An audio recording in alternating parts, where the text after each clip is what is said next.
Hello guys, welcome back to our channel. তো তোমাদেরকে এর আগের আমি অনেক ভূতের গল্পগুলো শুনিয়েছিলাম। তো সেগুলো শেষ হয়নি, সেগুলো বাকি আছে। তোমরা যদি শুনতে চাও অবশ্যই একটা কমেন্ট করতে পারো। আর কেউ দেখছে না, না দেখলেও আমার কোনো ক্ষতি নেই। কারণ কি কনসিস্টেন্সিটা অবশ্যই মেইনটেইন করাটা উচিত। ঠিক আছে? আর যেটা তোমার পরবর্তীকালে একটা আলাগ জিনিসে বা আলাগ এতে তোমার কাজ দেবে। ঠিক আছে? তাই জন্যই। আর আমি আজকে একটা ছোট্ট গল্প বলব। যে গল্পটা হয়তো তোমরা অনেকেই শুনেছো বা শোনোনি বা কিছু একটা এরকম আছে। আর সেই গল্পটা মানে সাধারণত বলতে কি, সাধারণত এই সময়কার সময়ের মানে কি বলবো রিলেটেড জিনিসটা। গল্পটা এই ভোটেরই নিয়ে, ঠিক আছে? এমন কোনো মানে মারাত্মক লেভেলের গল্প নয় যেটা কেউ শোনেনি এরকম মানে বিষয়টা নয়। তো তোমাদেরকে এর আগেও আমি বলেছিলাম হয়তোবা যে কোথাও অনেকটা পরিমাণে লাশগুলো জ্বালানো হয়েছিল। সেগুলো অর্ধেকটা জ্বলেছিল, অর্ধেকটা পড়েছিল। সেটা কি কারণে হয়েছিল বলতো? এই মানে একটা কমিউনিটি বলবো না, তখন একটা দাঙ্গা হয়েছিল। সবাই শুনেছে জিনিসটা, মানে পশ্চিমবঙ্গে নয়, ভারতবর্ষে এমন কেউ জানে না জিনিসটা। খুব কম পরিমাণে লোক আছে। মানে যারা সেই সময়কার লোক। সেটা হলো খেজুরিয়া নন্দীগ্রামের মারামারি। ঠিক আছে? আর আমি থাকি খেজুরিতে। আর আমার পাশেই ঠিক নন্দীগ্রাম। সেখান থেকেই কিন্তু এইসব মারামারির ফলে বা এদের ফলেই জিনিসগুলো ঘটে। আর অজস্র মানুষ মারা গেছিল সেই সময়কার। মানে সেই মানে এমনটা নয় যে শুধু এখানকার মানুষ। কিছু মানুষকে কিনে নিয়ে এসে মারামারি করার জন্য রাখা হয়েছিল। আবার এটা মানে এটা গল্প না, এটা সত্যি ঘটনা। যে যারা বোম বানাচ্ছিল সেই বোমের মানে একটা স্কুলের ভিতরে বোমটা বানানো হচ্ছিল। তখন তো সব স্কুল-ফুল বন্ধ, সবকিছুই বন্ধ হয়ে গেছে দাঙ্গার ফলে। তো ওই স্কুলের মধ্যে বোম বানানো হচ্ছিল। কেউ একটা বানাতে বেশি টাইট করে ফেলেছে। এরকম একটা বিষয় বোমগুলো। যেগুলো ছুঁড়ে দিলে ফেটে যায় সেইসব। তো সেটা বানতে গিয়ে পুরো স্কুলটাই উড়ে যায়। আর যতজন ছিল প্রায় মারা যায়।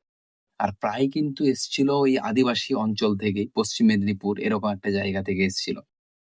আর সত্যি কথা বলতে কি এই সময়টা এলে কিন্তু আমার খুব প্রচন্ড পরিমাণে ভয় করে যে এইসব যদি ঘটনা যদি আবার রিপিটেড হয়, তাহলে মানুষের জীবন না অনেকটা পিছিয়ে যায়।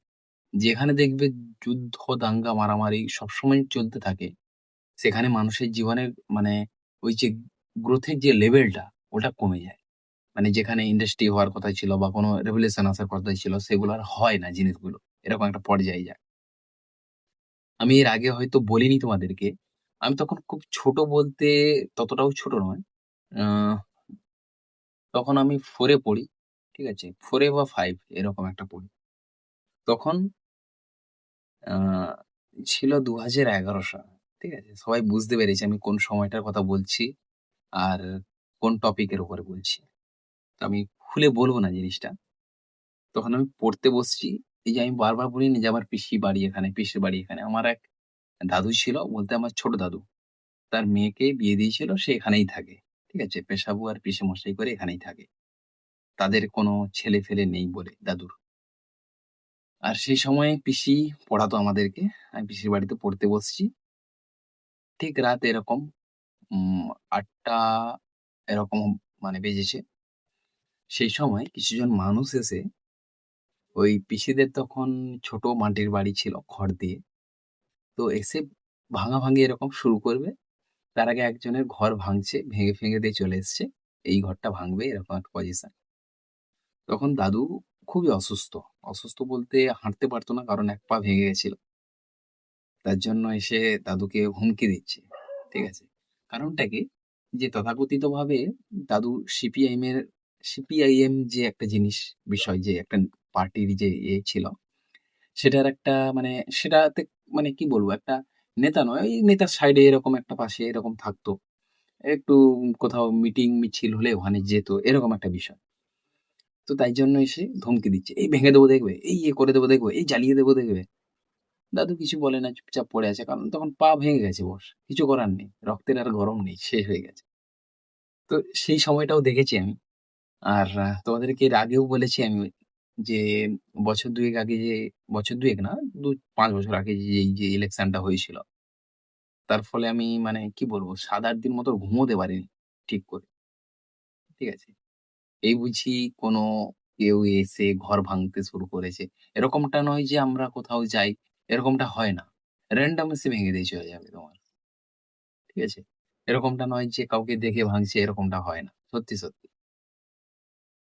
আর বিষয়গুলো সত্যি ভাবলে তোমরা যদি ঠিকঠাক করে বসে যদি ভাবো যে যারা করছে তারা কিন্তু ওই এই কোথাও না কোথাও একটা কাজ-ফাজ করতে যাচ্ছে, এই সেই করছে। কিন্তু এসে কি করছে? ওই ২-৪ প্যাক মদ খেয়ে, কিছু মাংস খেয়ে এসব করছে। ঠিক আছে? হ্যাঁ, আমাদের দাদা, আমাদের দিদি। অ্যাকচুয়ালি কেউ যদি ভেবে দেখে পশ্চিমবঙ্গে বা পশ্চিমবঙ্গের বাইরে যেখানে রাজনীতিটাকে এতটা মানে লেভেলে দেখা হয়, সেখানে যদি কেউ ভেবে দেখে জিনিসগুলো, যে ওটা কিন্তু কিছু নয় জিনিসগুলো। যারা করছে তারাই আছে। তারাই কোটি, কোটি টাকা ইনকাম করছে। তাদেরই পাকা বাড়ি করছে। তারাই রাস্তার ধারে জমি কিনছে। সবকিছু তারাই করছে। তোমরা কিছু করছো না। ঠিক আছে? তোমরা ওই ৳৫০০ র মদ খাচ্ছ, ৳১০০ র মাংস খেয়ে মারামারি করছো। আর সেই ক্ষোভগুলো নেক্সট যে পার্টি জিতবে বা কেউ একটা করবে, সে তোমাকে মেরে চলে যাবে। ঠিক আছে? তাদের কিছু হবে না। তারা বেশ আরামসে আছে এসির মধ্যে বসে আছে চুপচাপ। এই গরমে তোমরা মানে ঘাম বেরোচ্ছে, শুতে পারছো না ঠিক করে, পাখা চালাচ্ছ, উপর থেকে গরম বাতাস ছাড়ছে পাকা বাড়িতে।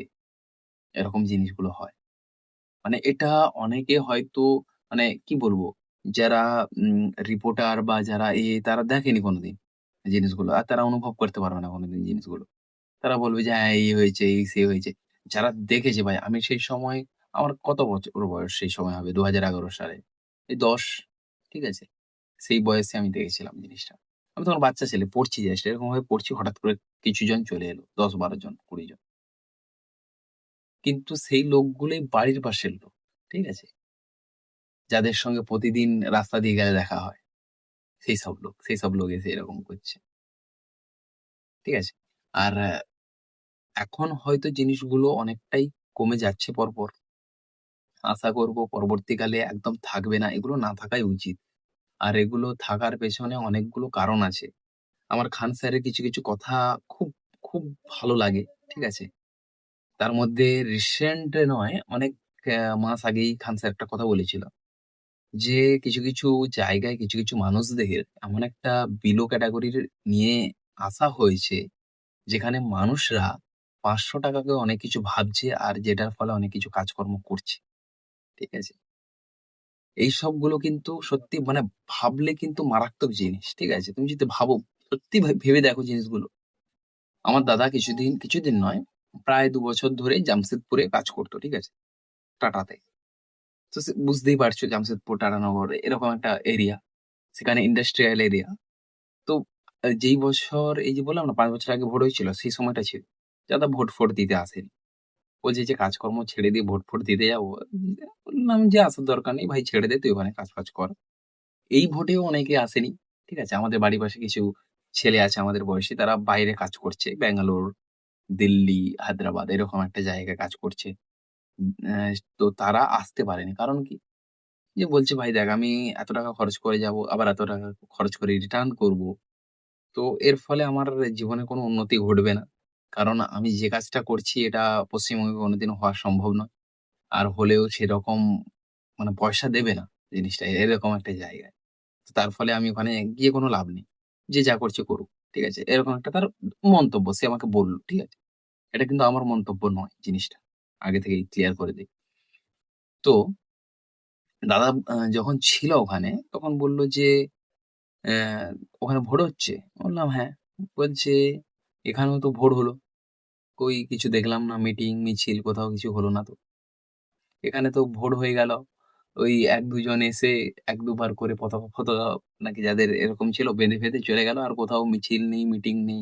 ভোটের রেজাল্টও বেরিয়ে গেল। কোথাও মারামারি কিছু নেই। যে যার মতো কাজ করছে।" বিষয়টা মানে এরকম একটা জায়গায় যে তোমার কাছে যদি কাজ থাকে কন্টিনিউয়াসলি, আর তুমি যদি কাজের মধ্যে থাকো, তুমি যেখানেই থাকো, ঠিক আছে? তুমি তোমার বাড়িতে আছো, এখানে একটা ইন্ডাস্ট্রি হয়েছে, তোমার দোকান আছে, তুমি কাজ করো না ওখানে, ঠিক আছে? তুমি কোনো ইঞ্জিনিয়ার নও, তুমি কোনো ওখানে মানে কি বলবো গ্রুপ ডি বা গ্রুপ সি, তুমি ওখানে সার্ভেন্ট নও। তুমি বেসিক্যালি তোমার একটা ছোট্ট দোকান আছে মুদিখানা, তুমি ওটাকে ব্যবসা করছো। তো ওখান থেকে তুমি ওখানে কিন্তু ফুরসত পাচ্ছ না জিনিসটা, ঠিক আছে? রেহাই নেই। কি হচ্ছে তোমার অ্যা মুদিখানার কোনো কিছু মাল শেষ হয়ে গেছে, তুমি ওটাকে মানে স্টক নেই। তুমি ওখানে কাউকে ফোন করলে সে তোমাকে স্টক দিয়ে যাবে। ওখানে স্টক সাজানো, ওখানে কে কত বাকি নিয়ে গেছে, সেটাকে লেখা, তোমার হিসাব কষা যে এত মাসের মধ্যে আমি কত টাকা আর্নিং করলাম। সেটা থেকে আমি আবার কি মানে কিনতে পারবো বেশি করে বা আরো কিছু জিনিস রাখবো কিনা ওখানে। এইসব বিষয়গুলো ভাবতে হয়। আমাদেরও একটা ছোট্ট দোকান আছে। আমি তাই জানি জিনিসগুলো যে কতটা রকমের ভাবতে হয়। একটা ছোট দোকান থাকলেও তোমাকে ভাবতে হবে বস। আর এখানে কি হচ্ছে, তুমি কাজ করে এলে, তোমার দাদা-দিদির কিছু একটা আছে, পাশে তুমি বসলে, "এই নে ৳৫০০ র মদ খা, গিয়ে মারামারি কর।" ঠিক আছে? এটা আমি দেখেছি বস। এটা মানে এরকমটা নয় যে আমি দেখিনি, এরকমটা হয়নি। ঠিক আছে? আর চোখের সামনে এমন একটা ঘটনা দেখেছি, যে ঘটনাটা বললে হয়তো তোমরা ভাববে যে আমি মানে কাল্পনিক কিছু বলে দিচ্ছি বা কিছু বলে দিচ্ছি। হ্যাঁ, এর ফলে আমার কিছু হবে না। কারণ কি? আমার ভিউ হয় না। আর এই জিনিসগুলো যখন হবে, তখন হয়তো কিছু হতে পারে। ঠিক আছে? তাতে আমার কোনো মানে কিছু করার নেই। আর এগুলো বললেই কিছু হবে না সেটা আমি জানি। তো তাও বলি, ইলেকশনের পর অনেক কিছু ঘটনা ঘটে। মার্ডার হয়, রেপ হয়, কারোর ঘর ভেঙে দেয়, পুড়িয়ে দেয়, জ্বালিয়ে দেয়, এসব হয়। কাউকে ঘর থেকে তাড়িয়ে দেয়। সে ঘরে আর আসতে পারে না কোনোদিন। ঠিক আছে? এখানে অনেক বহু বাড়ি পড়ে আছে কোথাও, কোথাও। ঠিক আছে? আমাদের এই এরিয়াতে ৪-৫ খানা বাড়ি পড়ে আছে। সেখানে কেউ থাকে না। ঠিক আছে? এরকম বিষয়গুলো হয়। ওই কাশ্মীর ফাইলের মতো জিনিসগুলো নয়। ঠিক আছে? তার থেকেও কিছুটা কমা। ঠিক আছে? যাই হোক, তো ধর্ষণ হয়েছে। হওয়ার পর একজন পার্টির নেতাকে ফোন করেছে। সে তখন জেলা পরিষদে এরকম একটা কাজ করত। হ্যাঁ? যাই হোক। আ তো আমি জানি না, আমি বলতে পারব না তার নাম। আর তাকে ফোন করতে তাকে তার যেহেতু মানে কি বলা যায়? এখানকার পুলিশ বা আইন কানুন তো যে লিডার থাকে, পলিটিক্যাল লিডার, সে যে জায়গায় হোক না কেন এটাই হয়। ঠিক আছে? এমনটা নয় যে কোনো মানে প্রশাসনিক ডিপার্টমেন্ট হুট করে গিয়ে মানে প্রশাসনিক ডিপার্টমেন্ট নয়, আইনি যে ডিপার্টমেন্ট আছে, উম মানে পুলিশ, ঠিক আছে? তারা সঙ্গে, সঙ্গে মানে প্রশাসনিক সেই সরি আমি ভুলভাল বলে দিচ্ছি। তো সে হুট করে গিয়ে কোথাও একটা মানে অ্যাকশন নিয়ে নেবে এরকমটা কোথাও দেখা যায় না। আমাদের ভারতবর্ষে তো কোথাও দেখা যায় না এরকম জিনিসগুলো। ১ম এ সেখানকার লিগ্যাল গার্ডিয়ান যে আছে তাদের বলে লিগ্যাল গার্ডিয়ান। ঠিক আছে? কোন পার্টির নেতা কোথাও কোন উচ্চ পদে কেউ আছে ওখানে নেতা হিসেবে কাজ করে। এরকম একটা তাদেরকে ফোন করবে যে, "ওখানে তোমাদের এরকম কেস হয়েছে? তারপর আমরা যাবো। না হলে কেন যাবো?" তাকে ফোন করেছে। ফোন করে বলছে যে, "তোমাদের এখানে এরকম মা-মেয়ে ধর্ষণ হয়েছে?" বলছে, "না হয়নি।" "কোথায়?" হয়নি, আমি শুনিনি। আর এটা আমার যেহেতু আছে, তো এখানে হবে না। এরকম হয়নি। কিন্তু হয়েছে।" ঠিক আছে? আর সেটা বললে হয়তো আমার চ্যানেলে কিছু হতে পারে। তাও আমি বলছি, একটা কমিউনিটির মানুষ আরেকটা কমিউনিটির মেয়ে আর তার মাকে একসঙ্গে ধর্ষণ করেছে। ঠিক আছে? এরকম একটা বিষয়। তো বিষয়গুলো ধামাচাপা পড়ে গেল। অনেকেই শুনলে হয়তো ভাববে যে, "এই শালা কোথা থেকে কি সব বলে দিচ্ছে।" আমার কাছে কিন্তু প্রুফ নেই। ঠিক আছে? কোন প্রুফ নেই। কিন্তু হয়েছিল ঘটনাগুলো। হ্যাঁ, তুমি প্রুফ বলতে ছবি তোলা বা ওটা খবর কাগজে বেরিয়েছিল সে সময় দেখো গরিব বাড়িতে জন্ম হয়েছে। খবর কাগজে নেওয়ার সামর্থ্য নেই জিনিসগুলো। ঠিক আছে? নিলে হয়তো ওগুলোকে কেটে ফেটে রাখতাম। দেখাতাম যে এই হয়েছে। ঠিক আছে? তো আজকের অনেকগুলো ভাইটাল, ভাইটাল কথা বললাম। জানি না কালকের কি হতে পারে আমার সঙ্গে। তো যাই হোক আজকের মতো এই পর্যন্তই। দেখা হচ্ছে তোমাদের সঙ্গে নেক্সট ভিডিওতে। Tata, bye, by.